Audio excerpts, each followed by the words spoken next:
मोदीजी, मी बाळासाहेबांचा सुपुत्र आहे. शिवसेनेचा रिमोट कंट्रोल कधी भाजपच्या हातात जाऊ दिला नाही, तर काँग्रेसच्या हातात कसा जाऊ देईन?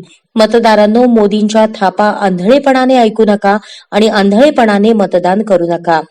मी गुजराती लोकांचा शत्रू नाही, पण तुम्ही माझ्या महाराष्ट्राच्या तोंडातला घास हिरावून घेऊन खेचून काढून जर गुजरातच्या तोंडात घालणार असाल तर तो हात छाटल्याशिवाय मी गप्प बसणार नाही, असा सणसणीत इशारा शिवसेना पक्षप्रमुख उद्धव ठाकरे यांनी आज महाराष्ट्र द्वेष्ट्यांना दिला.